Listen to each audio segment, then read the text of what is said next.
საკონსტიტუციო სასამართლოში კიდევ ერთხელ წასვლა ქართულ ოცნებას დროებითი საგამოძიებო კომისიის ხდომაზე წინა ხელისუფლების მაღალჩინოსნების მიერ გაკეთებულმა განცხადებებმა გადააწყვეტინა. მმართველი გუნდი ერთიანი ნაციონალური მოძრაობისა და მათი სატელიტების არაკონსტიტუციურად გამოსაცხადებლად სარჩელს ამზადებს. ამ სარჩელს კი საფუძველს სწორედ საგამოძიებო კომისიის დასკვნა გაუმყარებს.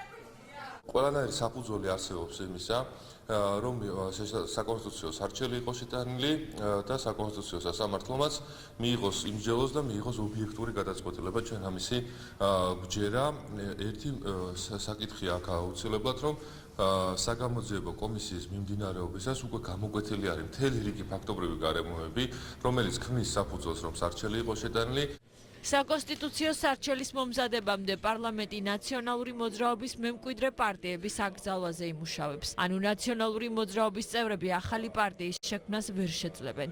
ეს ყველაფერი კი მათთვის პოლიტიკური დევნაა. ამტკიცებენ, რომ ნაციონალებს ვერ გააუქმებენ. ნაციონალური მოძრაობა არის იდეა და არა რაღაცა დოკუმენტი. ამიტომ ნაციონალურ მოძრაობას რამდენიც არ უნდა ურტყათ წრეები, ამას უკვე აკეთებს მე-13 წელიწადია. ნაციონალურ მოძრაობას ვერ გაანადგურებს. საქართველოს გიუქმებენ, სუვერენიტეტს გიუქმებენ. რაში მაინტერესებს მაგათი ნათქვამი? მიდი თუ მაგრები არიან დღესვე გააუქმონ. რა იქნება? არა ხელისუფლება უნდა შეიცვალოს.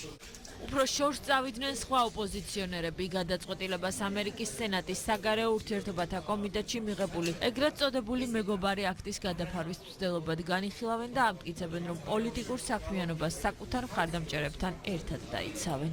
ეს არის შესრულება მთლიანად საქართველოს დემოკრატიული წყობილების და პოლიტიკური პარტიების წინააღმდეგ. მე ამ გუშინდელ განცხადებას შევაფასებდი როგორც ქართული ოცნების სისუსტის კიდევ ერთხელ გამოვლინებას. საბჭოთა წარსული ხიბლავს ბატონ ივანიშვილს, სადაც ერთი პარტია მართავდა ქვეყანას, ეს სიახლე ნამდვილად არ არის და ამას უნარი ჭირდება და განხორციელება და დავალოდებით, რა თქმა უნდა, რამდენად აღმოჩნდებათ იმის უნარი, იმიტომ რომ წინააღმდეგობას რა თქმა უნდა გავწევთ.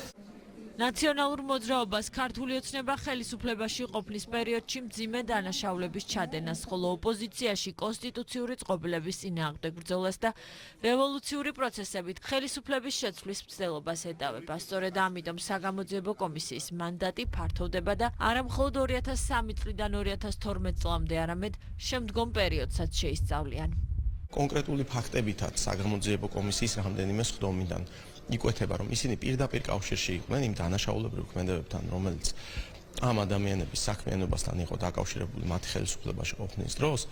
შესაბამისად, ეს ყველაფერი იძლევა საფუძველს იმისა, რომ ჩვენ მივმართოთ საკონსტიტუციო სასამართლოს. ვითომ არანაციონალური მოძრაობა და ვითომ თავიანთ დღის წესრიგს ქმნიან ეს იგივე დედა პარტიის შვილობილები და მათი ანასხლეტები დამერწმუნდა თითოეული ის ლიდერი, თითოეული ის პირი, რომელიც კავშირში იყო ნაციონალურ მოძრაობასთან, არის იმ დედა პარტიის სულისკვეთების გამგზელებელი უკვე ოპოზიციაში, რაც იყო იმ რეჟიმის დროს. სისტემური დანაშაულის მატარებელი იყო ნაციონალური მოძრაობის ხელისუფლება. შესაბამისად, ეხლა ამ კომისიაზე ჩვენ ბუნებრივია ამტკიცებულებების თავმოყრას ვახდენთ უბრალოდ. და უკვე ფაქტის სახეზეა, რომ საკამარისზე მეტია მტკიცებულებები იმისათვის, რომ შესაბამისმა უწყებამ ანტიკონსტიტუციურად ცნოს ნაციონალურ მოძრაობა როგორც პოლიტიკური პარტია და მისი ანასხლეტები ვითომ რომ გამოიყვნენ ნაციონალურ მოძრაობას. საკონსტიტუციო სარჩელი მას შემდეგ მომზადდება, რაც საგამოძიებო კომისია დასკვნას დადებს. საკონსტიტუციო სასამართლოც თუ გადაწყვეტილებას დროულად მიიღებს ნაციონალურ მოძრაობას და მის სატელიტ პარტიებს შესაძლოა ადგილობრივი თვითმმართველობის არჩევნებში მონაწილეობაც აეკრძალოთ.